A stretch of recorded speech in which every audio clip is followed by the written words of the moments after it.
엄마 쓰레기통 그만 뒤지면 안 돼. 병원 뒤 남들 몰래 쓰레기통을 뒤지던 여자는 애써 웃으며 아이에게 미안한 듯 작게 말했어요. 미안, 조금만 기다려줘. 그때 옷차림부터 고급스러운 낯선 여자가 발을 멈췄습니다. 너 쓰레기통 뒤지고 있니? 아직도 그 버릇을 못 고쳤구나. 낯선 여자의 경멸에 아이 엄마는 숨을 삼키며 아이를 등 뒤로 숨겼어요. 어쩐 일이세요, 여기는? 별꼴을 다 보네. 그 순간 여자의 시선이 아이 얼굴에 꽂혔습니다. 이 아이, 이 얼굴. 차갑던 목소리가 처음으로 흔들렸어요. 아이를 숨기려는 엄마와 아이 얼굴을 본 순간 굳어버린 여자, 무슨 일이 있었던 걸까요? 이야기 시작 전 어디에서 보고 계신지 댓글로 남겨주신다면 그곳에 행운이 깃들기를 바라겠습니다. 태명그룹 본사 근처 장례식장, 복도는 묘하게 조용했습니다. 강아린이 입구에 들어서는 순간 여기저기서 수군거리는 소리가 들리기 시작했죠. 저 사람이 며느리 맞아? 왜 이제야 나타난 거야? 요즘 세상에 장례식도 안 오는 며느리가 어딨어? 하리는 27살 남편 윤준혁을 갑작스러운 별관 사고로 잃었습니다. 새벽에 연락을 받고 부랴부랴 달려왔어요. 검은 상복을 급하게 입은 탓에 옷깃이 한쪽으로 삐뚤어져 있었습니다. 얼굴은 눈물로 얼룩져 있었고 밤새 울었는지 눈두덩이 퉁퉁 부어 있었어요. 복도를 지날 때마다 조문객들의 시선이 따가웠습니다. 하리는 고개를 숙인 채 빈소를 향해 걸었어요. 발걸음을 옮길 때마다 다리가 후들거렸죠. 준혁 씨, 준혁 씨. 하리는 작게 남편 이름을 불러댔습니다. 믿을 수가 없었거든요. 어제까지만 해도 전화로 이야기를 나눴는데 그게 마지막이 될 줄은 몰랐습니다. 별관 점검 나간다던 남편의 목소리가 아직도 귓가에 맴돌았어요. 빈소 입구에 거의 다 왔을 때였습니다. 영정 사진 속 남편의 미소가 보이자 할인의 무릎에 힘이 풀렸어요. 그대로 주저앉으려는 순간 시어머니 정서영이 앞을 가로막고 섰습니다. 정서영은 상주복을 단정하게 입고 있었어요. 하지만 그 얼굴에는 슬픔보다 분노가 가득했습니다. 눈빛은 얼음장처럼 차갑기만 했죠. 상주석에서 내려와. 정서영의 목소리가 빈소 안을 가득 채웠습니다. 주변이 순식간에 조용해졌어요. 조문객들이 모두 이쪽을 쳐다봤습니다. 하리는 떨리는 목소리로 입을 열었어요. 어머님, 저 준혁 씨가... 말을 끝까지 하지 못했습니다. 정서영이 손을 들어 막아버렸거든요. 내 아들 얼굴에 내 이름 얹지 마. 주변 조문객들이 숨을 죽였습니다. 이런 상황을 본 적이 없었던 거죠. 몇몇은 고개를 갸우뚱했고 몇몇은 못 본 척 시선을 돌렸어요. 할인의 얼굴이 창백하게 질렸습니다. 어머님, 제가 무슨 잘못을... 잘못? 내가 뭘 했는지 모르는 척 하지 마. 정서영의 목소리에는 도끼가 서려 있었습니다. 그때 남편의 사촌형인 윤세준이 중재자처럼 다가왔어요. 38살인 세준은 양복을 말끔하게 차려입고 있었습니다. 검은 넥타이까지 완벽하게 매고 있었죠. 형수님, 어머님께서 많이 상심하셨어요. 여기서 소리나면 더 커집니다. 조용히 하시죠. 세준은 겉으로는 부드럽게 말했지만 할인의 팔을 잡는 손에는 힘이 들어가 있었습니다. 끌어내려는 의도가 분명했어요. 할인은 팔을 빼내려 했지만 세준의 소나기는 생각보다 강했습니다. 정서영은 사람들이 다 보는 앞에서 서류 봉투 하나를 꺼냈습니다. 봉투를 열자 보험이라는 글자와 권한 이전이라는 문구가 보였어요. 종이 모서리에는 빨간 도장이 찍혀 있었습니다. 이게 뭐야? 사고 나자마자 이게 왜 움직이는 거지? 조문객들 사이에서 웅성거림이 커졌습니다. 뭐야, 보험 서류. 벌써 그런 걸 손댔다고. 할인이 깜짝 놀라 봉투를 빼앗듯 손을 뻗었어요. 어머님, 그건 제가 한 게 아니에요. 저는 그런 거 손도 안 댔어요. 하지만 세준이 재빠르게 봉투를 낚아챘습니다. 마치 연습이라도 한 것처럼 자연스러웠어요. 이건 지금 건드리면 안 됩니다. 중요한 증거물이거든요. 증거물이라는 말에 주변 사람들의 얼굴이 굳어졌습니다. 마치 할인이 무슨 잘못을 저지른 사람처럼 보였죠. 여기저기서 수군거림이 더욱 커졌어요. 할인은 황급히 가방을 뒤졌습니다. 남편의 휴대폰을 꺼내 들었어요. 손이 너무 떨려서 폰을 제대로 잡기도 힘들었습니다. 어머님, 이거 보세요. 여보가 마지막으로 저한테 전화했어요. 통화 기록이 여기다 있어요. 세준이 자연스럽게 휴대폰을 가져갔습니다. 할인의 손에서 스르륵 빠져나갔어요. 형수님, 이런 건 제가 보관해 둘게요. 분실되면 더 큰일이에요. 안전하게 보관해야 합니다. 아니, 그건 제 거예요. 돌려주세요. 할인이 손을 뻗었지만 세준은 이미 휴대폰을 재킷 안주머니에 넣은 뒤였습니다. 압수나 다름없었지만 마치 선의로 도와주는 것처럼 행동했어요. 정서영이 할인을 향해 한 방을 날렸습니다. 그 목소리는 빈소 안 구석구석까지 울려 퍼졌어요. 내가 우리 집에 들어온 뒤로 좋은 일이 하나도 없었다. 그 말에 조문객 중 한 사람이 작게 속삭였습니다. 저 며느리 돈 때문에 그런 거 아니야? 쉿, 조용히 해. 근데 그럴 수도 있겠네. 요새 그런 사람들 많잖아. 재벌집 며느리면 보험금도 엄청날 텐데. 소문은 순식간에 퍼져나갔습니다. 며느리가 뭔가 수상하다는 분위기가 빈소 전체를 감쌌어요. 할인은 억울함에 목이 메었습니다. 눈물이 주르르 흘러내렸죠. 저 그런 사람 아니에요. 전 그냥 남편을 사랑했을 뿐이에요. 저는 정말. 정서영이 차갑게 말을 끊었습니다. 사랑? 그럼 지금 여기서 울 자격부터 증명해봐. 내가 진짜 우리 집 며느리라는 걸 말이야. 증명하라는 말에 할인은 할 말을 잃었습니다. 어떻게 증명해야 할지 알 수가 없었어요. 사랑을 어떻게 눈에 보이게 증명한단 말입니까? 정서영은 근처에 서 있던 장례식장 보안요원을 향해 손짓했습니다. 오늘부로 이 사람 출입 금지입니다. 다시는 들어오지 못하게 하세요. 어머님, 제발이요. 한 번만 남편 얼굴 보게 해주세요. 할인이 매달렸지만 소용없었습니다. 보안요원 2명이 다가와 할인의 양팔을 잡았어요. 할인은 발버둥 쳤지만 역부족이었습니다. 빈소 앞에서 끌려 나오듯 밀려났죠.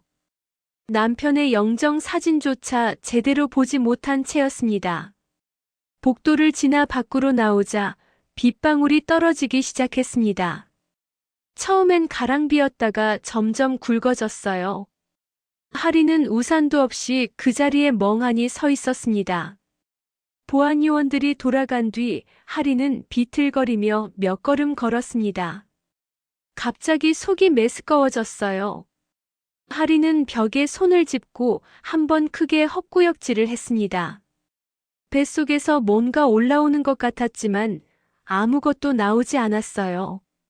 손으로 입을 가리며 숨을 고르던 할인의 눈에서 눈물이 주르르 흘러내렸습니다. 빗물과 섞여 얼굴을 타고 흘렀어요. 상복이 비에 젖어 무겁게 몸에 달라붙었습니다. 장례식장 유리문이 쾅 소리를 내며 닫혔습니다. 할인은 빗속에서 그 문을 멍하니 바라봤어요. 안에서는 조문객들이 수군거리는 모습이 흐릿하게 보였습니다. 누군가는 고개를 저었고 누군가는 혀를 찼죠. 하리는 떨리는 목소리로 중얼거렸습니다. 준혁 씨나 지금 당신한테 할 말이 있는데. 빗속에 홀로 선 하린의 모습은 너무나 쓸쓸했습니다. 빗물에 젖어가는 상복, 주저앉을 듯 휘청거리는 몸, 그리고 배를 감싸쥔 떨리는 손. 아무도 몰랐습니다. 하린이 지금 뱃속에 남편의 아이를 품고 있다는 사실을요. 그것도 이제 겨우 2달째에 접어든 아직 세상에 알리지 못한 생명이었습니다. 하린은 배를 쓰다듬으며 속삭였습니다. 미안해, 엄마가 지켜줄게. 꼭 지켜줄게. 그날 밤 정서영은 장례식장에서 집으로 돌아왔습니다. 현관문을 열고 들어섰지만 불도 켜지 않았어요. 그대로 어둠 속에 서 있었습니다. 상복을 벗어야 하는데 손이 움직이지 않았습니다. 옷깃을 잡은 손이 미세하게 떨렸어요. 정서영은 거실 소파에 주저앉았습니다. 아들을 잃은 슬픔보다 더 강한 감정이 가슴을 짓눌렀죠. 분노였습니다. 그리고 공포였어요. 정서영은 물 한 잔을 따르려고 부엌으로 갔습니다. 손을 뻗어 컵을 잡는 순간 손이 심하게 떨렸어요. 컵이 싱크대에 떨어지며 깨졌습니다. 물이 사방으로 튀었죠. 아! 정서영은 그대로 주저앉았습니다. 깨진 유리 조각을 보며 숨을 몰아쉬었어요. 그 순간 오래전 기억이 떠올랐습니다. 20년도 더 된 일이었습니다. 정서영의 친오빠에게는 아름다운 아내가 있었어요. 새언니는 처음에 너무나 다정했습니다. 가족 모임마다 환하게 웃으며 나타났죠. 아가씨, 제가 도와드릴게요. 아가씨, 이거 정말 맛있어요. 그렇게 몇 년이 흘렀습니다. 그런데 어느 날 새언니가 사라졌어요. 오빠의 통장은 텅 비어 있었고 집 명의는 이미 넘어간 뒤였습니다. 중요한 서류들도 모두 사라졌죠. 오빠는 하루아침에 모든 걸 잃었습니다. 가족들은 뒤늦게 알았어요. 새언니가 몇 년 동안 차근차근 준비했다는 걸요. 서류 하나, 도장 하나씩 챙기며 때를 기다렸던 겁니다. 오빠는 그 충격에서 벗어나지 못했습니다. 지금도 요양원에서 멍하니 창밖만 바라보고 있어요. 정서영은 그 기억 때문에 며느리를 믿지 못했습니다. 들어온 사람은 결국 안쪽부터 무너뜨린다. 정서영은 혼잣말을 중얼거렸습니다. 깨진 유리 조각을 치우다가 손을 베었어요. 피가 흘렀지만 아픈 줄도 몰랐습니다. 그때 현관문이 열렸습니다. 조카인 세준이 들어왔어요. 세준은 고모의 상태를 보고 재빠르게 다가왔습니다. 고모, 손 다치셨네요. 제가 처치해드릴게요. 세준은 구급함을 가져와 정서영의 손을 소독했습니다. 반창고를 붙이면서 조용히 말했어요. 고모, 약해지시면 안 됩니다. 정서영이 고개를 들었습니다. 세준은 진지한 표정으로 말을 이었죠. 약해지면 또 당합니다. 고모부님도 지금 많이 힘드시잖아요. 그래. 정서영의 목소리가 떨렸습니다. 세준의 말이 맞았어요. 지금 약해지면 안 됐습니다. 또 누군가에게 당할 수는 없었죠. 고모, 제가 다 정리해드릴게요. 고모는 쉬세요. 세준은 깨진 유리를 치우고 바닥을 닦았습니다. 정서영은 그 모습을 보며 조금씩 마음을 굳혔어요. 또 똑같은 꼴은 절대 보기 싫다. 다음 날 아침 정서영은 할인의 짐을 정리하라고 지시했습니다. 며느리 방에 있던 옷까지 화장품, 책들을 모두 검은 비닐봉투에 담았어요. 이거 다 버려요. 집안 사람들이 눈치를 보며 짐을 옮겼습니다. 누구도 감히 말을 꺼내지 못했어요. 정서영의 표정이 너무 단호했거든요. 할인과 찍은 가족 사진도 모두 치웠습니다. 액자에서 사진을 빼내 서랍 깊숙이 넣어버렸어요. 며느리와 관련된 모든 흔적을 지우고 싶었습니다. 거실에서는 회장 윤태규가 멍하니 앉아 있었습니다. 회장은 하루아침에 늙어버린 것 같았어요. 아들의 유품을 만지작거리며 눈물도 흘리지 못했습니다. 준혁아. 회장은 아들 이름만 부를 뿐이었습니다. 정서영은 남편에게 다가가 단호하게 말했어요. 여보, 며느리 얘기는 이제 하지 마세요. 하지만 그 애도 힘들 텐데. 안 됩니다. 절대로요. 정서영의 목소리에는 타협의 여지가 없었습니다. 회장은 더 이상 말하지 못했어요. 세준이 회장 곁에 조용히 앉았습니다. 손에는 영양제 몇 알과 물 한 잔을 들고 있었어요. 고모부님 약 드세요. 건강 챙기셔야 합니다. 고맙네, 세준아. 회장은 기운 없이 영양제를 받아 먹었습니다. 세준은 회장의 어깨를 가볍게 두드렸어요. 제가 옆에서 잘 모시겠습니다. 걱정하지 마세요. 집사가 복도에서 그 모습을 보고 다른 직원에게 속삭였습니다. 세준 도련님이 요즘 매일 챙겨오시는 거래. 고모부님 건강관리 말이야. 그러게. 효자시네. 세준은 회장 곁을 지키는 챙기는 사람으로 자리를 굳혀가고 있었습니다. 아무도 의심하지 않았어요. 조카가 상심한 고모부를 챙기는 게 당연해 보였으니까요. 그날 저녁 정서영은 창밖을 바라보며 혼잣말을 했습니다. 다신 우리 집 문턱 못 밟는다. 절대로. 그 목소리에는 확신이 가득했습니다. 정서영은 자신이 가족을 지키고 있다고 믿었어요. 오빠처럼 당하지 않으려면 며느리를 철저히 차단해야 한다고 생각했습니다. 하지만 정서영은 몰랐습니다. 진짜 위험은 밖이 아니라 안쪽에서 시작되고 있다는 걸요. 매일 회장에게 영양제를 챙겨주는 그 조카의 손에서 말입니다. 멀리 단칸방에서 하리는 비닐봉투에 담긴 자신의 짐을 받았습니다. 문 앞에 던져진 짐을 보며 무릎을 꿇고 울었어요. 하지만 오래 울 수는 없었습니다. 뱃속의 아기를 위해서라도 정신을 차려야 했으니까요. 하리는 눈물을 닦고 일어섰습니다. 그리고 작게 중얼거렸어요. 견뎌야 해. 이 아이를 위해서라도. 며칠 후 하리는 작은 산부인과 병원에 앉아 있었습니다. 대기실 의자에서 한참을 기다렸어요. 손에는 접수중이 꼭 쥐어져 있었습니다. 강아리님, 진료실로 들어오세요. 간호사의 목소리에 하리는 떨리는 다리로 일어났습니다. 진료실 문을 열고 들어가니 의사 선생님이 모니터를 보며 말했어요. 축하드립니다. 임신 8주 정도 되셨네요. 하리는 대답하지 못했습니다. 축하라는 말이 가슴에 와닿지 않았어요. 의사는 초음파 사진과 결과지를 건넸습니다. 산모 수첩 받으시고 정기검진 꼭 받으세요. 하리는 결과지를 받아 작게 접었습니다. 그리고 주머니 깊숙이 넣었어요.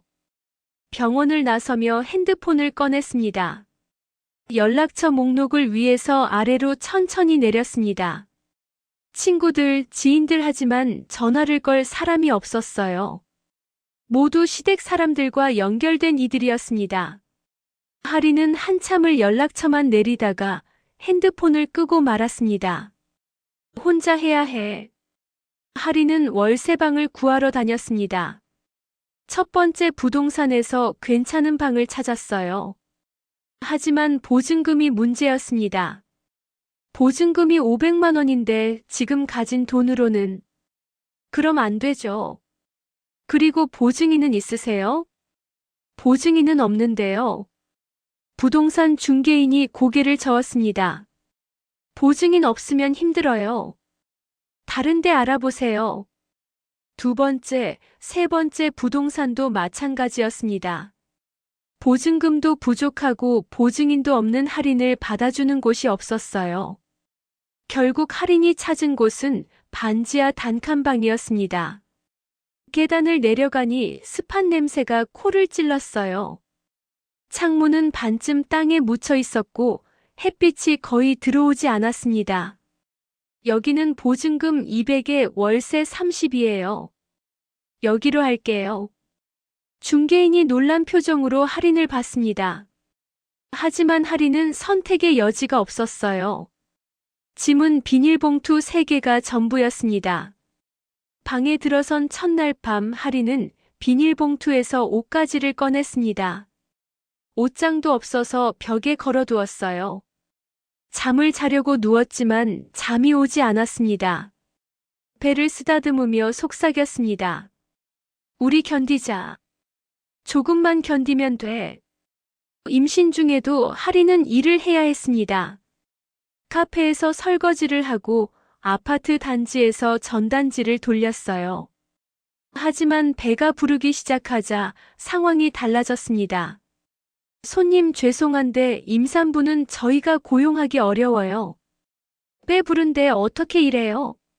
다치기라도 하면 큰일이잖아요. 할인은 자꾸 일자리를 잃었습니다. 겨우 구한 일도 배를 보자마자 해고당하기 일쑤였어요. 출산이 임박했을 때도 할인은 간병 일을 놓지 못했습니다. 병원에서 환자를 돌보는 일이었죠. 어느 날 새벽 환자 침대 시트를 갈다가 갑자기 배에 통증이 왔습니다.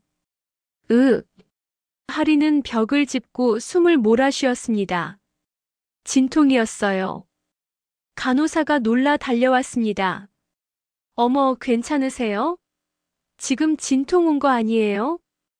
괜찮아요, 조금만 쉬면. 뭐가 괜찮아요? 지금 당장 산부인과 가셔야죠. 할인은 병원을 나와 길거리에서 택시를 잡았습니다. 손을 들었지만 택시들이 지나쳐갔어요. 배를 움켜쥔 임산부를 태우려는 기사가 없었습니다. 겨우 한 대가 멈춰 섰습니다. 산부인과요, 빨리요. 보호자는요? 없어요. 기사는 난처한 표정을 지었지만 할인의 얼굴을 보고 출발했습니다. 응급실에 도착했을 때 할인은 거의 쓰러질 뻔했습니다. 의료진이 달려와 휠체어에 태웠어요. 보호자 연락처 주세요. 없어요, 저 혼자예요. 간호사들이 당황한 표정으로 서로를 봤습니다. 하지만 지금은 출산이 급했어요. 몇 시간 후 할인은 작은 아기를 품에 안았습니다. 아기는 작게 울음을 터뜨렸어요. 할인은 눈물을 흘리며 아기를 내려다봤습니다. 서우야, 엄마가 지킬게. 꼭 지킬게. 퇴원 후 단칸방으로 돌아왔습니다. 할인은 분유캔을 보며 계산기를 두드렸어요. 한 캔에 25,000원, 한 달이면 얼마나 들까? 기저귀 값도 만만치 않았습니다. 어떻게 해야 하지? 할인은 아기를 재우고 혼자 울먹였습니다. 앞이 보이지 않았어요. 그때 누군가 문을 두드렸습니다. 할인이 문을 열자 세준이 서 있었습니다. 깔끔한 정장 차림이었어요. 형수님, 오랜만이네요. 무슨 일이세요? 세준은 부드럽게 웃으며 말했습니다. 잘 지내시나 싶어서요. 조용히 살면 제가 도와드릴 수 있어요. 도움이요? 할인은 비웃었습니다. 세준이 장례식장에서 자신의 핸드폰을 빼앗아간 게 기억났어요. 장례식장에서 제 폰 가져간 게 도움이라면 전 필요 없어요. 세준의 표정이 굳었습니다. 그는 재킷 안주머니에서 각서와 현금 봉투를 꺼내려 했어요. 형수님, 이건 형수님을 위한. 할인이 문을 닫아버렸습니다. 쾅 소리와 함께 세준의 말이 끊겼어요. 며칠 후 할인은 종이 한 장을 꺼내 무언가를 적기 시작했습니다. 한 달 생활비 계산이었어요.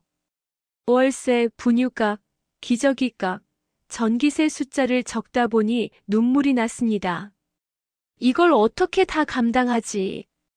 어느 날 저녁 하리는 서울을 유모차에 태우고 마트 앞을 지나갔습니다. 쇼윈도에는 아기 옷들이 걸려 있었어요. 귀여운 곰돌이 무늬가 그려진 우주복이 보였습니다. 하리는 발걸음을 멈추고 가격표를 봤습니다. 35,000원. 서우가 입고 있는 옷은 이미 낡아서 소매가 다 풀려 있었어요. 새 옷을 사주고 싶었지만 지금은 불가능했습니다. 하리는 고개를 돌렸습니다. 나중에 꼭 사줄게.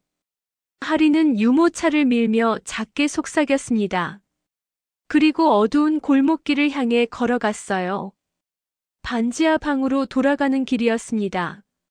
그렇게 세월이 흘렀습니다. 서우는 7살이 되었어요. 또래 아이들은 유치원에 다니기 시작했지만 서우는 집에만 있었습니다. 하리는 돈을 벌어야 했고 서우를 맡길 곳이 없었거든요. 어느 날 서우가 갑자기 쓰러졌습니다. 엄마. 서우는 작게 엄마를 부르더니 그대로 바닥에 주저앉았어요. 얼굴이 창백했고 이마에는 식은땀이 흘렀습니다. 서우야.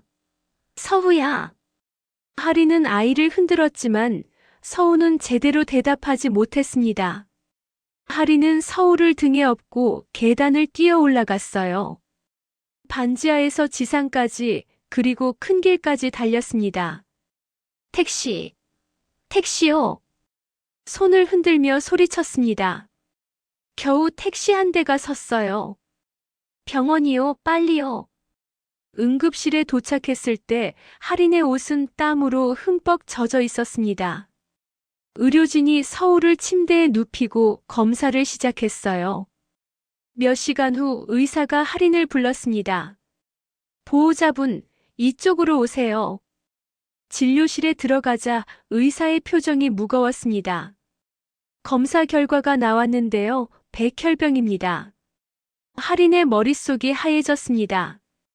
백혈병이라는 단어만 귓가에 맴돌았어요. 의사는 계속 설명했지만 아무것도 들리지 않았습니다. 치료 계획을 세워야 하고 입원이 필요합니다. 하린은 고개를 끄덕였습니다. 하지만 어떻게 끄덕였는지도 기억나지 않았어요. 서우가 처음 입원한 날 병실 침대에 누운 아이가 물었습니다. 엄마 나 언제 집 가? 조금만 있으면 갈 수 있어. 하리는 웃으며 대답했지만 속으로는 무너지고 있었습니다. 서우는 엄마 표정을 살피며 더 이상 묻지 않았어요. 며칠 후 원무과에서 치료비 고지서가 나왔습니다. 하리는 종이를 받아들었어요. 숫자를 보는 순간 숨이 막혔습니다. 첫 달 치료비만 300만 원이 넘었습니다. 이걸 어떻게... 하리는 그 자리에서 얼어붙었습니다. 손이 떨려 고지서를 제대로 잡을 수도 없었어요. 하리는 서우를 돌보며 일을 병행해야 했습니다. 병원 근처 식당에서 설거지 일을 구했어요. 하지만 얼마 못 가 해고당했습니다. 보호자시면 출근이 어려우시잖아요. 아이가 아픈데 어떻게 일을 해요? 제발요, 이 일 없으면 제가... 죄송해요. 저희도 장사를 해야 해서요. 하리는 다른 일자리를 찾아다녔습니다. 청소일, 간병일 무엇이든 했어요. 하지만 결과는 똑같았습니다.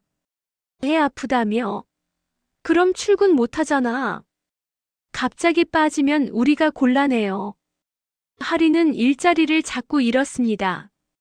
서우의 치료 일정 때문에 갑자기 결근하게 되면 고용주들은 더 이상 참지 못했어요. 결국 하리는 병원 근처로 이사를 결심했습니다. 통원 시간이라도 줄여야 했거든요. 찾은 방은 전보다 더 좁았습니다. 방 하나에 화장실 하나, 창문도 제대로 없는 곳이었어요. 엄마, 여기가 우리 새 집이야? 응, 그래. 병원 가기 편하잖아. 서우는 고개를 끄덕였습니다. 불평 한마디 하지 않았어요. 핸드폰으로 문자가 계속 왔습니다. 병원비 납부 기한 3일 남음. 미납 씨 치료 일정 조정될 수 있습니다. 납부 확인 부탁드립니다. 하리는 문자를 볼 때마다 가슴이 철렁 내려앉았습니다. 밤마다 하리는 계산기를 두드렸습니다. 오늘까지 30만 원, 내일 일당 받으면 8만 원, 그럼 아직 22만 원이 부족해. 숫자는 절대 맞아떨어지지 않았습니다. 아무리 계산해도 늘 부족했어요. 어느 날 서우가 병원 복도에서 다른 아이들을 바라봤습니다. 학교 끝나고 온 아이들이 지나갔어요. 엄마, 나도 학교 가면 공책에 이름 써. 하리는 웃으며 대답했습니다. 그럼 당연하지. 우리 서우 이름 예쁘게 쓸 거야. 근데 나 언제 학교 가? 조금만 기다려. 금방이야. 서우는 고개를 끄덕였습니다. 더 이상 묻지 않았어요. 하리는 화장실로 달려갔습니다. 문을 잠그고 혼자 울었어요. 미안해, 서우야, 미안해. 눈물이 멈추지 않았습니다. 집으로 돌아온 하리는 종이 한 장을 꺼냈습니다. 그리고 제목을 적었어요. 입학 선물 리스트. 연필, 공책, 필통, 색연필, 실내화 주머니. 하리는 그 종이를 벽에 붙였습니다. 언젠가 서우가 학교에 갈 날을 꿈꾸며 적은 목록이었어요. 하지만 며칠 후 병원비 독촉 문자를 받고 하리는 그 종이를 구겨 넣었습니다. 쓰레기통에 버리려다가 다시 꺼내 펼쳤어요. 구겨진 종이를 조심스럽게 펴서 다시 벽에 붙였습니다. 꼭꼭 사줄 거야. 서우는 엄마 몰래 그 모습을 봤습니다. 아이는 아무 말도 하지 않았어요. 그저 엄마 눈치를 살필 뿐이었습니다. 엄마, 나 괜찮아. 학교 안 가도 돼. 무슨 소리야? 우리 서우 꼭 학교 갈 거야. 근데 엄마가 힘들잖아. 하리는 서우를 꼭 안았습니다. 엄마는 괜찮아. 걱정하지 마. 하지만 괜찮지 않았습니다. 그렇게 위태로운 2년의 투병 생활을 보냈어요.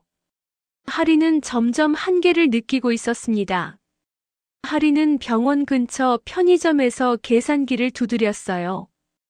오늘은 얼마까지 쓸 수 있지? 돈은 늘 부족했고 내일 걱정이 끝나지 않았습니다. 그날 밤 하리는 결심했습니다. 박스라도 주어야지. 창밖을 보니 병원 1층 편의점 뒤편에 분리수거장이 보였습니다. 새벽이면 아무도 없을 거예요. 하리는 눈을 감았습니다. 내일 새벽 서우가 자고 있을 때 나가야겠다고 생각했습니다. 새벽 5시 하리는 조용히 일어났습니다. 옆에서 자고 있는 서우를 보며 이불을 덮어주었어요. 아이는 곤히 자고 있었습니다. 하리는 문을 열고 나섰습니다. 병원까지는 걸어서 10분 거리였어요. 새벽 공기가 차가웠습니다. 병원 1층 편의점 뒤편에 분리수거장이 있었습니다. 하리는 주변을 살피며 조심스럽게 다가갔어요. 아무도 없었습니다. 박스들이 쌓여 있었습니다. 하리는 손을 뻗어 박스 하나를 집었어요. 손이 떨렸습니다. 캔들도 몇 개 보였습니다. 이걸 모아서 팔면 10,000원은 될까? 하리는 박스를 접으며 눈물을 참았습니다. 수치심이 밀려왔어요. 재벌집 며느리였던 자신이 지금 새벽에 박스를 줍고 있다는 사실이 믿기지 않았습니다.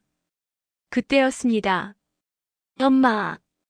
뒤에서 작은 목소리가 들렸습니다. 하린이 놀라 돌아보니 서우가 서 있었어요. 아이는 잠옷 차림에 맨발로 나와 있었습니다. 서우야, 너 왜 나왔어? 엄마 없어서 깼어. 서우는 엄마가 박스를 들고 있는 모습을 봤습니다. 아이의 눈에 눈물이 고였어요. 엄마, 하지 마. 서우의 목소리가 떨렸습니다. 아직 9살밖에 안 된 아이였지만 모든 걸 알고 있었어요. 하리는 황급히 박스를 내려놓고 웃었습니다. 엄마 운동하는 거야. 숨 쉬는 운동. 새벽 공기 마시면 건강해진다잖아. 거짓말. 서우가 작게 말했습니다. 나 때문이지. 그 말에 하린의 가슴이 찢어지는 것 같았습니다. 하린은 서우를 꼭 안았어요. 아니야, 서우 때문 아니야. 엄마가 그냥. 말을 잇지 못했습니다. 서우는 엄마 품에 안긴 채 눈물을 흘렸어요. 바로 그때 편의점 쪽에서 인기척이 들렸습니다. 정서영이었습니다. 정서영은 새벽 일찍 병원에 왔어요. 회장이 최근 건강이 안 좋아져 VIP 검진을 받기로 했거든요.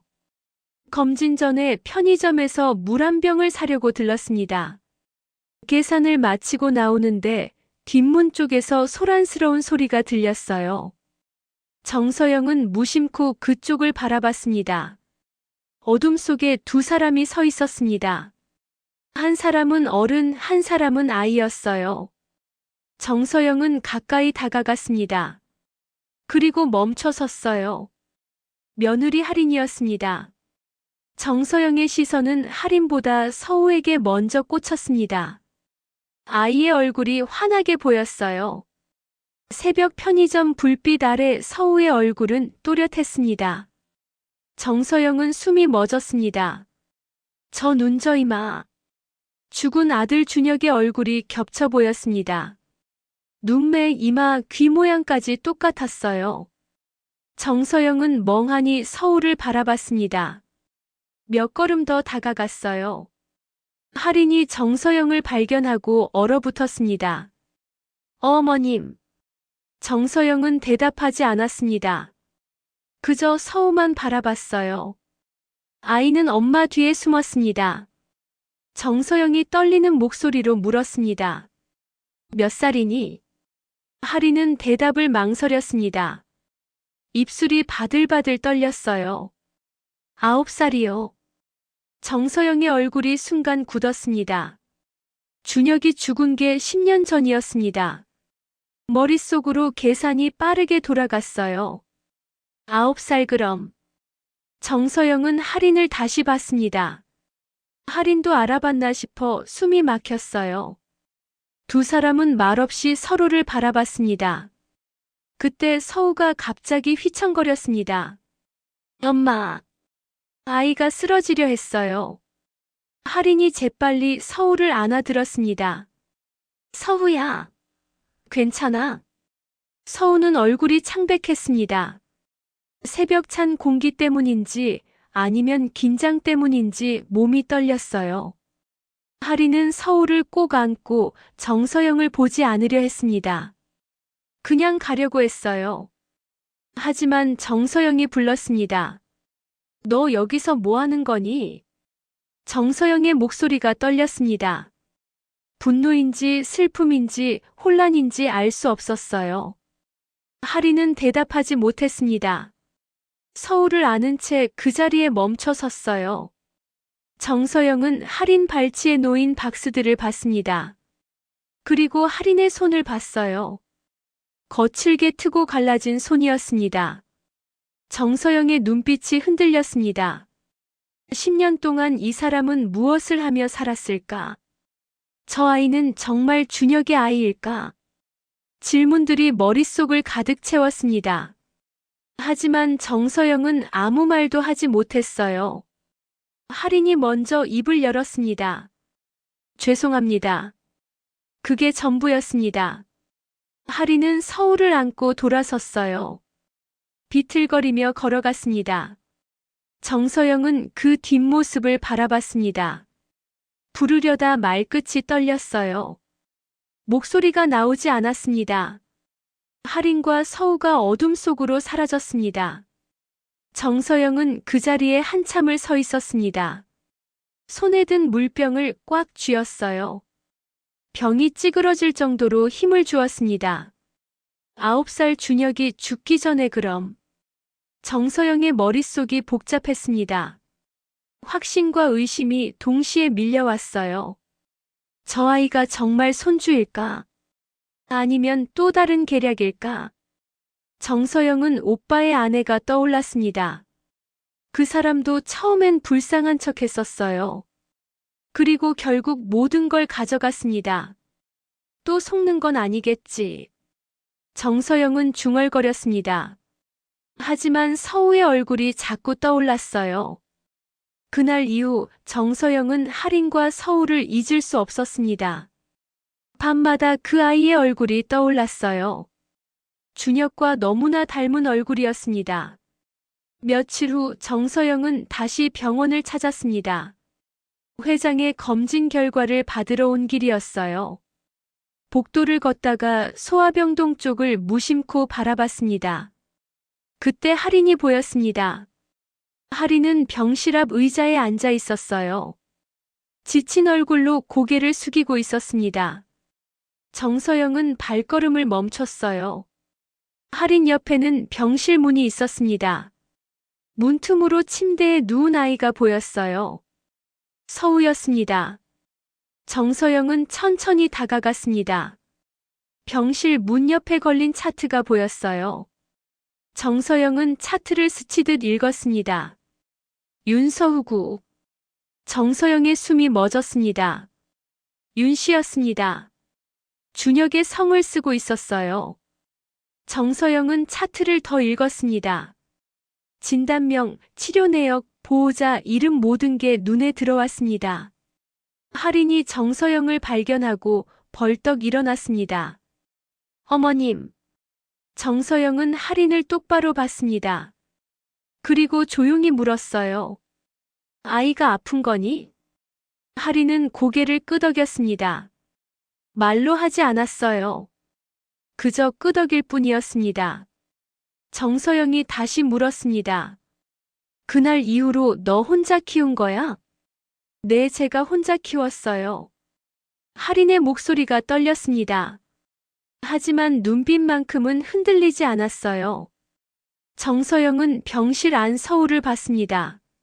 아이는 창백한 얼굴로 잠들어 있었어요. 정서영의 목소리가 떨렸습니다. 생일이 언제야? 그 질문에 할인은 잠시 망설였습니다. 대답하면 모든 게 확인될 것 같았어요. 2월 15일이요. 정서영은 계산했습니다. 준혁이 죽은 게 10년 전 6월이었어요. 그럼 임신은 그 전 4월쯤 맞았습니다. 정서영의 얼굴이 창백해졌습니다. 준혁과 함께 찍은 가족 사진이 떠올랐어요. 그 무렵 준혁이 행복해했던 얼굴이 기억났습니다. 준혁이가 알고 있었니? 모를 거예요. 제가 말하기 전에 그 일이 생겼으니까요. 할인의 눈에 눈물이 고였습니다. 정서영도 눈시울이 붉어졌어요. 바로 그때 원무과에서 전화가 왔습니다. 할인의 핸드폰이 울렸어요. 네, 강할인입니다. 할인은 전화를 받으며 복도 쪽으로 걸어갔습니다. 정서영은 그 뒷모습을 바라봤어요. 잠시 후 할인이 창백한 얼굴로 돌아왔습니다. 무슨 일이야? 정서영이 물었습니다. 할인은 떨리는 목소리로 대답했어요. 원무과에서 보호자 확인이 필요하대요. 보호자 확인? 네, 가서 확인해야 한대요. 할인은 서둘러 원무과로 향했습니다. 정서영도 따라갔어요. 원무과 창구에서 직원이 서류를 보며 말했습니다. 보호자 변경 신청이 들어와서요. 지금은 치료 일정 진행이 어렵습니다. 할인의 얼굴이 하얗게 질렸습니다. 제가 한 적 없는데요. 전 그런 거 신청 안 했어요. 그런데 오늘 새벽 접수로 떠 있습니다. 여기 보세요. 직원이 컴퓨터 화면을 돌려 보여줬습니다. 분명히 보호자 변경 신청 기록이 있었어요. 할인은 말을 잃었습니다. 이거 제가 한 게 아니에요. 누가 제 이름으로. 확인이 필요합니다. 확인 전까지는 예정된 검사와 치료가 보류됩니다. 안 돼요. 애가 지금 치료받아야 하는데. 할인의 목소리가 커졌습니다. 주변 사람들이 쳐다봤어요. 정서영은 그 모습을 보며 가슴이 철렁했습니다. 할인이 정말 급한 상황인 게 보였어요. 하지만 그 순간 정서영의 머릿속에 오빠 아내가 떠올랐습니다. 서류를 조작했던 그 사람이요. 할인아. 정서영이 조심스럽게 불렀습니다. 할인이 돌아봤어요. 너 지금 여기서 뭐 한 거 없지? 네. 서류 같은 거 만진 적 없지? 할인은 황당한 표정을 지었습니다. 어머님, 제가 왜 그런 걸 만져요? 전 그냥 아이 치료하느라. 정서영은 할인의 눈을 똑바로 봤습니다. 거짓말하는 눈빛이 아니었어요. 할인은 원무가 복도에서 무너져 내렸습니다. 제발 일단 애부터 좀 치료 못 받으면 어떡해요? 할인이 바닥에 주저앉으며 울었습니다. 서우가 지금 치료받아야 하는데 제발이요. 정서영은 그 모습을 보며 흔들렸습니다.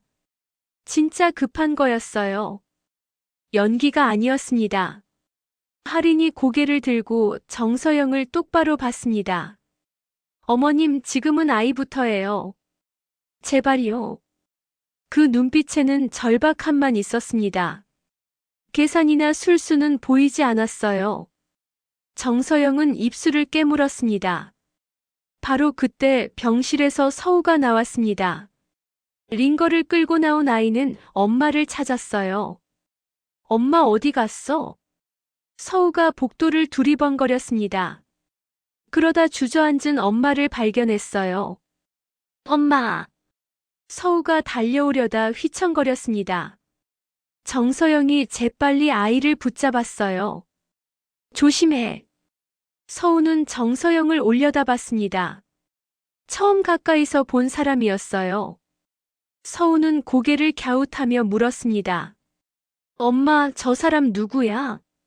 서우가 엄마에게 물었습니다. 할인은 대답하지 못했어요. 정서영은 서우를 안아들었습니다. 아이가 너무 가벼웠어요. 뼈만 남은 것 같았습니다. 서우가 떨리는 목소리로 말했습니다. 엄마, 나 무서워. 그 말에 할인이 벌떡 일어나 서우를 안았습니다. 괜찮아, 엄마 여기 있어. 정서영은 두 사람을 바라봤습니다. 엄마와 아들. 그때 할인의 핸드폰에 문자가 왔습니다. 띠링. 할인이 핸드폰을 확인했습니다. 화면을 보는 순간 얼어붙었어요. 보호자 변경 처리 완료. 할인의 손에서 핸드폰이 떨어질 뻔했습니다. 정서영도 그 문자를 봤습니다. 할인의 표정을 보고 누가 손 뗐구나를 직감했어요. 이건 할인이 한 게 아니었습니다. 누군가 다른 사람이 뒤에서 움직이고 있었어요. 정서영은 주먹을 꽉 쥐었습니다. 누가 감히. 정서영의 눈빛이 변했습니다. 이번엔 며느리를 의심할 때가 아니었어요. 진짜 적은 다른 곳에 있었습니다. 그날 저녁 태명그룹 본사 비서실. 비서실장 박진석은 책상에서 서류를 정리하고 있었습니다. 47살인 박진석은 20년 넘게 이 회사에 몸담아 왔어요. 회장을 가장 가까이서 보좌해온 사람이었습니다. 그때 직원 하나가 다가왔습니다. 실장님 들으셨어요? 병원에 며느리가 나타났대요. 박진석이 고개를 들었습니다. 며느리요? 네, 고 전무님 부인이요. 10년 만에 병원에서 마주쳤다는데 아이까지 데리고 있었대요. 박진석의 표정이 굳었습니다. 아이요? 네, 9살쯤 됐다던데 그게 전무님 아드님이 아니냐는 소문이. 박진석은 직원을 돌려보냈습니다. 그리고 책상 서랍을 열었어요. 깊숙이 넣어뒀던 파일 하나를 꺼냈습니다. 윤준혁 전무별관 사고 관련 보고서. 10년 전 파일이었습니다. 박진석은 파일을 펼쳤어요. 먼지가 날렸습니다. 10년 만에 며느리가 나타났다. 박진석은 중얼거리며 서류를 하나하나 넘겼습니다. 별관 안전점검 결제 문서, 사고 보고서, 보험 서류 그때는 급하게 처리하느라 자세히 보지 못했어요. 이제 천천히 보니 이상한 점들이 보였습니다. 별관 안전점검 결제 라인 중간에 공백이 있었어요. 누군가의 결제가 빠져 있었습니다. 아니, 지워진 것처럼 보였어요. 이건 왜 이렇지? 박진석은 당시 담당자 이름을 확인했습니다. 김기수 차장. 아직 회사에 있는 사람이었어요. 다음 날 박진석은 김기수를 찾아갔습니다. 별관 관리팀 사무실이었어요. 차장님, 잠깐 얘기 좀 할 수 있을까요? 김기수는 박진석을 보자 긴장한 표정을 지었습니다. 실장님, 무슨 일이세요?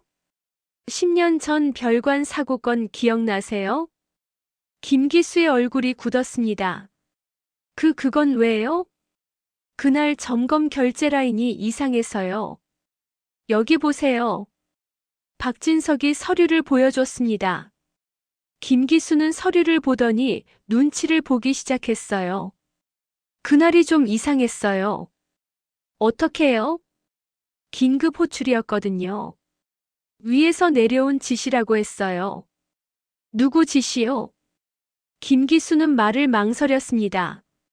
주변을 둘러보더니 작게 속삭였어요. 세준 이사님 쪽에서요. 갑자기 전무님을 별관으로 부르라고. 박진석의 눈빛이 날카로워졌습니다. 왜 갑자기요? 모르겠어요. 저도 이상하다고 생각했는데 위에서 하라니까 했죠. 박진석은 고개를 끄덕이고 자리를 떴습니다. 비서실로 돌아온 박진석은 출입 기록을 조회했습니다. 10년 전 그날의 기록이었어요. 오후 4시 윤준혁 전무별관 입장. 기록에는 긴급 점검이라고 적혀 있었습니다. 하지만 누가 호출했는지는 나와 있지 않았어요. 박진석은 CCTV 자료를 요청했습니다. 보안팀에 전화를 걸었어요. 10년 전 6월 15일 별관 CCTV 자료 있나요? 잠시만요, 확인해 보겠습니다. 잠시 후 대답이 돌아왔습니다. 그날 자료만 없습니다. 없다고요? 네, 서버 오류로 날아갔다고 기록돼 있네요. 박진석은 전화를 끊었습니다. 서버 오류라니. 너무 우연이었어요. 증거를 지운 거야. 박진석은 중얼거렸습니다. 다음으로 박진석은 회장의 건강 기록을 확인했습니다. 최근 몇 달간의 검진 결과였어요. 기록을 보니 이상했습니다. 회장의 건강이 급격하게 나빠지고 있었어요. 특히 최근 석 달 사이에 악화 속도가 빨랐습니다. 박진석은 회장이 복용하는 약 리스트를 확인했습니다. 영양제도 포함돼 있었어요. 영양제 공급은 누가 하지? 박진석은 회장 집무실 비서에게 물었습니다. 세준 이사님께서 챙겨주시는 걸로 알고 있습니다. 언제부터요? 한 6개월 전부터요? 회장님 건강 걱정하신다고 직접 가져오세요. 박진석은 고개를 끄덕였습니다. 뭔가 연결되는 느낌이었어요. 박진석은 보험 서류 변경 이력을 조회하려 했습니다. 하지만 시스템에서 막혔어요. 열람 권한이 없습니다. 권한이 왜 없지? 박진석은 관련 부서에 전화했습니다. 저 10년 전 윤준혁 전무보험 서류 좀 봐야 하는데요. 그건 상급 결제 필요합니다. 왜요? 민감 사항으로 분류돼 있어서요. 박진석은 이상함을 느꼈습니다. 왜 갑자기 민감 사항이 된 걸까요? 그날 저녁 박진석에게 전화가 왔습니다. 같은 임원이었어요. 실장, 요즘 뭐 하는 거야? 왜요? 10년 전 일을 왜 파? 지금 회장님 힘드신데 조용히 해. 그게 됐어. 더 이상 건드리지 마. 회사 분위기 안 좋아져. 전화가 끊겼습니다. 박진석은 핸드폰을 내려놨습니다. 내부에서 견제가 들어오고 있었어요. 누군가 막고 있어. 박진석은 메모지를 꺼내 정리하기 시작했습니다. 결제, 공백 출입 기록, 보험 이력 3종 세트. 이 세 가지만 확실히 밝혀내면 진실이 드러날 거였어요. 박진석은 달력을 펼쳤습니다. 서우의 치료 일정을 확인했어요. 그리고 회사 이사회 날짜를 확인했습니다. 두 날짜가 겹쳤습니다. 시간이 없어. 박진석은 급해졌습니다. 이사회 전에 증거를 모아야 했어요. 박진석은 옛 동료에게 전화를 걸었습니다. 회사를 떠난 지 오래된 사람이었어요. 형, 나야. 박진석이야. 진석아. 웬일이야? 도움 좀 받을 수 있을까? 비공식으로. 무슨 일인데? 박진석은 상황을 설명했습니다. 옛 동료는 한참 침묵하더니 대답했어요. 위험한 일이네. 그래도 도와줄게. 10년 전부터 이상하다고 생각했거든. 박진석은 전화를 끊고 파일을 덮었습니다. 이건 사고가 아니라 누가 만든 일이다. 박진석의 눈빛이 단호해졌습니다. 진실을 밝혀내야 했어요. 회장을 위해서, 그리고 억울하게 죽은 전무를 위해서. 며칠 후 태명그룹 본사 회장실. 회장 윤태규가 책상에 앉아 서류를 보고 있었습니다. 이른인 회장은 요즘 부쩍 피곤했어요. 눈이 자꾸 침침하고 머리가 무거웠습니다. 세준이 문을 열고 들어왔습니다. 고모부님, 약 드실 시간이에요. 세준은 손에 영양제 몇 알과 물 한 잔을 들고 있었어요. 고맙네. 회장은 영양제를 받아 입에 넣었습니다. 물을 마시려는 순간 갑자기 어지러움이 밀려왔어요. 회장이 책상을 짚었습니다. 손에 힘이 들어가지 않았어요. 고모부님. 세준이 놀란 척하며 회장을 부축했습니다. 회장은 그대로 의자에서 미끄러져 내렸어요. 누가 좀 와요. 119 불러요. 세준의 외침에 직원들이 우르르 달려왔습니다. 구급차가 도착했고 회장은 병원으로 실려갔습니다. 정서영도 급히 병원으로 달려왔어요. 여보. 정서영이 응급실 침대 옆에서 회장을 불렀습니다. 회장은 의식은 있었지만 말을 제대로 하지 못했어요. 의료진이 검사를 시작했습니다. 의사가 정서영에게 물었어요. 보호자분, 환자분이 복용 중인 약이 있나요? 네, 있어요. 혈압약이랑 영양제 드시는데 정확한 목록 확인이 필요합니다. 정서영이 회장 주치의에게 전화를 걸었습니다. 하지만 이상하게도 정보가 제대로 나오지 않았어요. 보호자 확인 후 안내드릴게요. 제가 보호자인데요. 시스템상 확인이 필요합니다. 잠시만 기다려주세요. 정서영은 불안했습니다. 왜 자꾸 막히는 거죠? 바로 그때 복도에서 할인이 지나갔습니다. 서우 치료 일정 때문에 원무과를 오가던 길이었어요. 원무과 창구에서 기다리는데 옆 책상에 서류철이 열려 있었습니다. 직원이 잠깐 자리를 비운 사이였어요. 할인은 무심코 그쪽을 봤습니다. 윤태규 환자 복용 약물 리스트. 종이 한 장이 보였어요. 할인은 그 종이를 스쳤습니다. 영양제 이름들이 적혀 있었고 공급처에 익숙한 이름이 보였어요. 할인의 표정이 굳었습니다. 이게 뭔가 이상했습니다. 하지만 정확히 뭐라고 말할 수는 없었어요. 그냥 섬뜩한 느낌이었습니다. 직원이 돌아왔습니다. 뭐 보세요? 아니에요. 죄송합니다. 할인은 자리로 돌아갔습니다. 하지만 마음이 불편했어요. 회장님이 여기 계신가? 하리는 정서영에게 조심스럽게 다가가야 할지 고민했습니다. 그때 옆 테이블에 있던 사람이 누군가에게 전화를 걸었어요. 응, 나 지금 병원인데. 방금 회장님 며느리 봤어. 원무과에서 서류 보고 있더라. 하리는 깜짝 놀랐습니다. 자신을 본 거였어요. 소문은 빠르게 퍼졌습니다. 회장님 며느리가 원무과에 있었대. 뭐하러? 서류 보고 있었대. 어떤 서류? 모르지. 근데 수상하지 않아?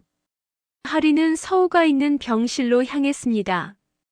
하지만 복도에서 정서영과 마주쳤어요. 정서영은 하린을 보자 잠깐 안도했습니다. 회장 일로 혼란스러운데 아는 얼굴이 보이니까요. 하린이 조심스럽게 다가갔습니다. 어머님. 그런데 주변에서 수군거림이 들렸습니다. 저 사람 아까 원무과에서 서류 보고 있었대. 회장님 서류 아니야? 뭔가 이상하지 않아? 정서영은 그 말을 듣고 하린을 봤습니다. 하린이 뭔가 하려던 말이 목구멍에 걸렸어요.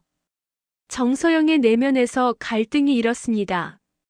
이번엔 믿어야 하나 아니면. 하지만 주변 시선이 너무 강했습니다. 정서영이 떨리는 목소리로 물었어요. 하린아, 너 지금 여기서 뭐 했어? 저는 우연히. 하린이 말을 잇지 못했습니다. 설명하려 할수록 이상하게 들렸어요. 바로 그때 누군가 확신에 찬 목소리로 말했습니다. 회장님 약 건드린 사람, 저 사람이래요. 복도가 순식간에 조용해졌습니다. 하리는 얼굴이 창백해졌어요. 아니에요. 전 그런 거 안 했어요. 하지만 사람들은 믿지 않았습니다. 수군거림이 더 커졌어요. 병원 보안요원이 다가왔습니다. 확인 절차가 필요합니다. 잠시 같이 가시죠. 저 정말 아무것도 안 했어요. 보안요원이 하린의 팔을 잡았습니다. 놔주세요. 제 아이가 기다려요. 하린이 발버둥 쳤습니다. 하지만 보안요원은 놓아주지 않았어요. 복도 끝에서 서우가 링거를 끌고 나왔습니다. 엄마. 서우가 뛰어오려 했어요. 하지만 몸이 약해 휘청거렸습니다. 정서영이 재빨리 서우를 잡아줬습니다. 조심해. 서우가 울먹이며 소리쳤어요. 엄마. 엄마 왜 저래? 하리는 서우를 보며 눈물이 났습니다. 서우야, 괜찮아. 엄마 금방 올게. 정서영은 두 사람을 보며 마음이 찢어졌습니다. 하린의 눈빛이 진짜였어요. 거짓말하는 눈빛이 아니었습니다. 정서영이 소리쳤습니다. 저 사람 우리의 엄마예요. 손대지 마요. 복도에 있던 사람들이 모두 정서영을 봤습니다. 정서영이 처음으로 하린을 며느리로 인정한 순간이었어요. 하지만 보안요원은 멈추지 않았습니다. 죄송합니다만 절차상 확인이 필요합니다. 하린은 보안요원에게 끌려갔습니다. 복도를 지나며 서우를 돌아봤어요. 서우야, 엄마 금방 올게. 서우는 정서영 손을 잡고 울고 있었습니다. 정서영은 주먹을 꽉 쥐었습니다. 이번엔 내가 지킨다. 정서영의 눈빛이 변했습니다. 며느리를 의심하던 사람이 아니었어요. 이제는 며느리를 지켜야 하는 시어머니였습니다. 보안실 문이 닫혔습니다. 하리는 그 안에 갇혔어요. 정서영은 굳은 표정으로 서 있었습니다. 누가 이런 짓을 했는지 알아내야 했습니다. 그리고 반드시 대가를 치르게 해야 했어요. 보안실 밖 정서영은 서우를 데리고 병실로 돌아왔습니다. 서우는 계속 울고 있었어요. 할머니, 엄마는 언제 와? 금방 올 거야. 걱정하지 마. 정서영은 서울을 침대에 눕히고 핸드폰을 꺼냈습니다. 비서실장 박진석에게 전화를 걸었어요. 실장, 나야. 사모님 무슨 일이세요? 지금 당장 병원으로 와. 급한 일이야. 30분 후 박진석이 병원에 도착했습니다. 정서영은 복도 끝으로 박진석을 데려갔어요. 며느리가 누명을 쓰고 있어. 회장 약에 손댔다는 거짓 소문이야. 박진석의 눈빛이 날카로워졌습니다. 그럼 진짜 범인은 따로 있다는 거네요. 그래. 그리고 난 누군지 알 것 같아. 정서영은 10년 전 장례식장을 떠올렸습니다. 보험 서류를 들고 나타난 세준의 모습이요. 박진석도 고개를 끄덕였습니다. 저도 증거를 모으고 있습니다. 곧 이사회가 있어요. 이사회? 네, 세준 이사가 회장님 직무정지를 추진하고 있습니다. 정서영의 얼굴이 굳었습니다. 그 자식이. 이사회에서 모든 걸 밝혀야 합니다. 그 전에 며느리분부터 꺼내드리죠. 박진석은 보안실로 향했습니다. 책임자에게 말했어요. 확인 끝났습니다. 오해였어요. 풀어주세요. 하지만 제가 책임지겠습니다. 할인이 보안실에서 나왔습니다. 얼굴이 창백했어요. 정서영이 할인을 마주했습니다. 미안해. 내가 또 의심했어. 괜찮아요. 서훈은요? 병실에 있어. 가봐. 할인은 서둘러 병실로 달려갔습니다. 이틀 후 태명그룹 본사 이사회실. 커다란 테이블에 임원들이 모여 앉았습니다. 회장 윤태규도 참석했어요. 아직 몸이 완전히 회복되지 않았지만 이사회만큼은 참석해야 했습니다. 세준이 일어섰습니다. 오늘 안건은 회장님 직무 조정입니다. 임원들이 웅성거렸습니다. 세준이 서류를 꺼냈어요. 회장님 건강이 최근 급격히 악화되고 있습니다. 업무 수행이 어려운 상태죠. 세준은 의료 소견서를 돌렸습니다. 의사 소견에 따르면 더 이상 업무 불가 판단입니다. 회사를 위해 직무를 조정해야 합니다. 임원들이 서류를 보며 고개를 끄덕였어요. 바로 그때 박진석이 일어섰습니다. 잠깐만요. 박진석은 파일을 들고 있었습니다. 건강이 왜 망가졌는지부터 보시죠. 세준의 표정이 굳었습니다. 박진석이 첫 번째 서류를 펼쳤어요. 10년 전 별관 안전점검 결제 라인입니다. 여기 공백이 보이시죠? 임원들이 서류를 들여다봤습니다. 중간에 확실히 빈칸이 있었어요. 이건 누군가 의도적으로 지운 겁니다. 사고가 우연이 아니라는 증거죠. 세준이 끼어들었습니다. 그건 오래된 서류예요. 관리 미숙일 뿐입니다. 박진석이 두 번째 서류를 꺼냈습니다. 그럼 이건요? 출입 기록입니다. 기록에는 준혁이 별관에 긴급 호출로 들어간 시간이 찍혀 있었어요. 고 윤준혁 전무는 긴급 호출로 별관에 갔습니다. 누가 불렀을까요? 임원들의 시선이 세준에게 향했습니다. 세준이 변명했어요. 긴급 점검이 필요했습니다. 당시 상황이. 박진석이 세 번째 서류를 펼쳤습니다. 보험 서류 변경 이력입니다. 서류에는 권한 이전 과정이 상세히 나와 있었어요. 그 흐름이 세준 쪽으로 이어졌습니다. 사고 직후 보험 서류가 움직였습니다. 누가 처리했을까요? 임원들이 술렁였습니다. 세준이 벌떡 일어났어요. 이건 날조예요. 비서실장의 권력 싸움입니다. 세준의 목소리가 떨렸습니다. 식은땀이 이마에 맺혔어요. 회장이 천천히 일어났습니다. 떨리는 몸을 억지로 지탱하며 세준을 바라봤어요. 세준아, 회장의 목소리는 낮았지만 무거웠습니다. 너 그날 준혁을 왜 불렀지? 세주는 입을 열었다 닫았습니다. 대답하지 못했어요. 대답해봐. 왜 내 동생을 별관으로 부른 거야? 그건 저는. 세준의 얼굴이 창백해졌습니다. 바로 그때 이사회실 문이 열렸습니다. 정서영이 들어왔어요. 제가 말하겠습니다. 정서영은 떨리는 목소리로 말을 이었어요. 저는 그 종이 한 장만 보고 며느리를 내쫓았습니다. 임원들이 정서영을 봤습니다. 장례식장에서 세준이 보험 서류를 꺼냈어요. 며느리가 뭔가 했다는 듯이요. 저는 그걸 믿었습니다. 정서영의 눈에 눈물이 고였어요. 제 오빠도 아내한테 당했거든요. 그래서 며느리를 못 믿었어요.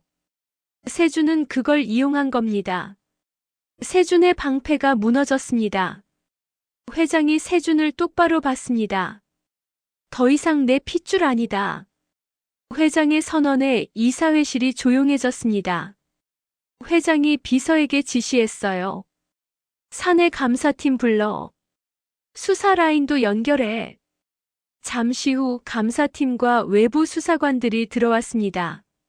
세준이 최후 발악을 했습니다. 저는 회사를 위해 한 겁니다. 준혁이는 무능했어요. 입 다물어. 회장이 차갑게 말했습니다. 수사관들이 세준에게 다가갔어요. 윤세준 씨, 동행하시죠. 나요.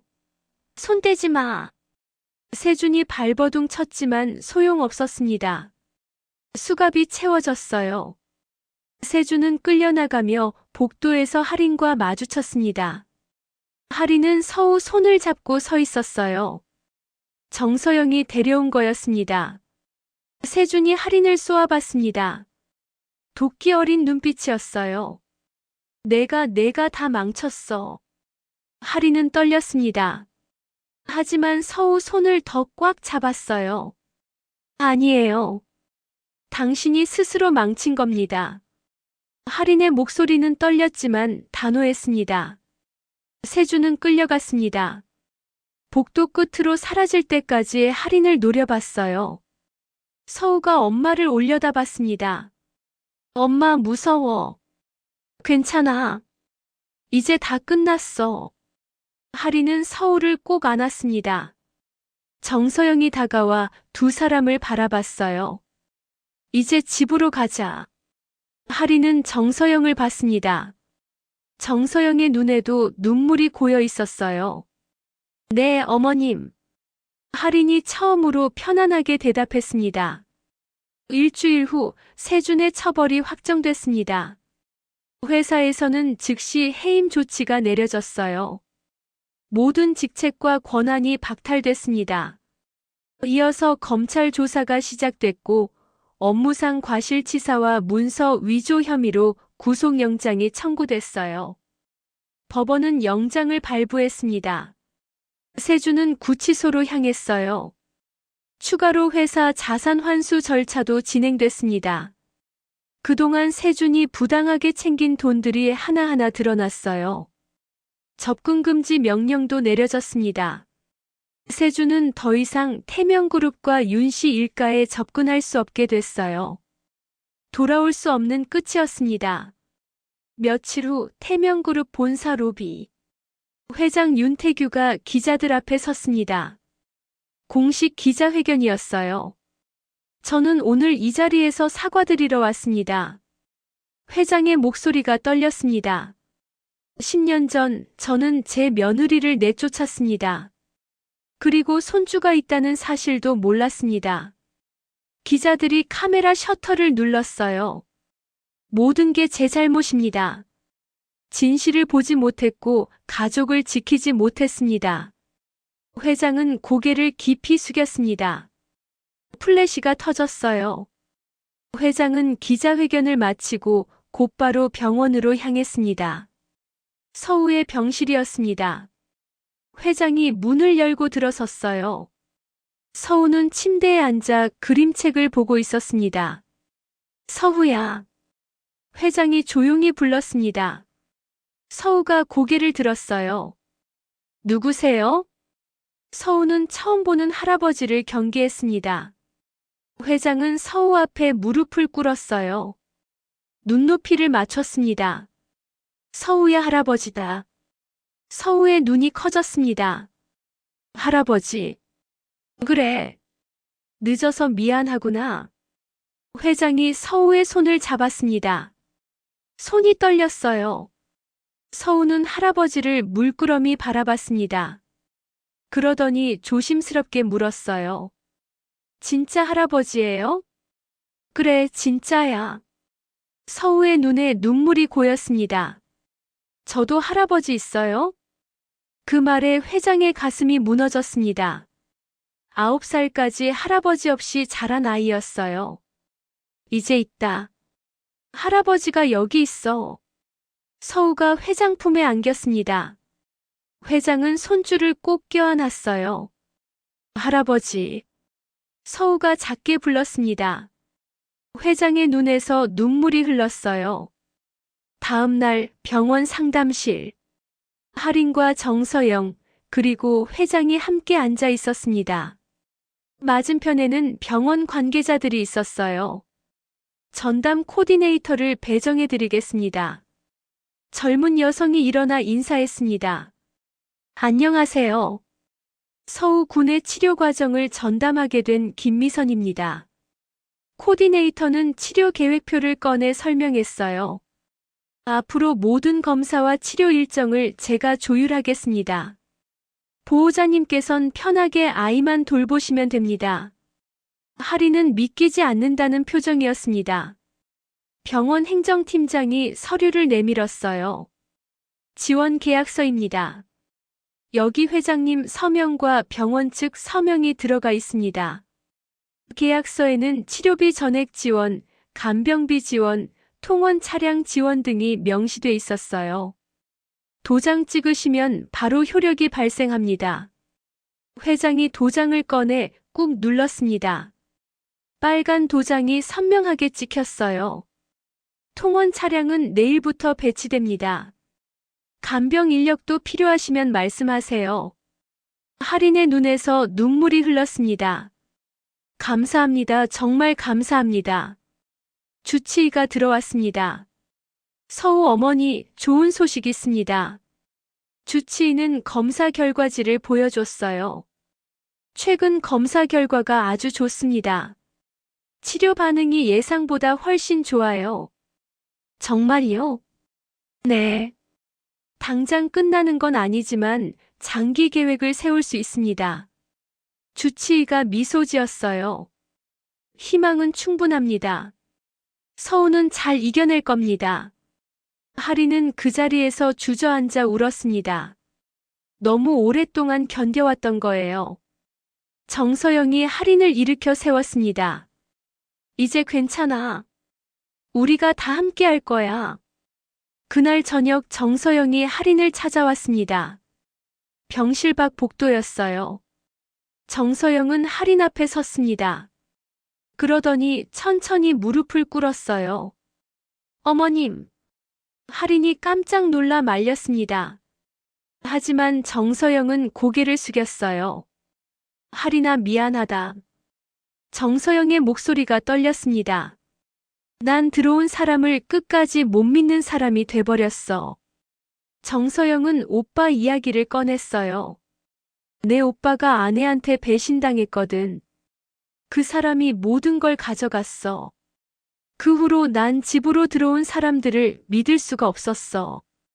정서영이 고개를 들었습니다. 눈에 눈물이 가득했어요. 그게 내 잘못이 아닌데 너한테 다 퍼부었어. 미안하다. 할인은 서우가 자는 병실을 돌아봤습니다. 그리고 정서영을 다시 봤어요. 일어나세요, 어머님. 할인이 정서영을 일으켜 세웠습니다. 할인은 한 박자 침묵했어요.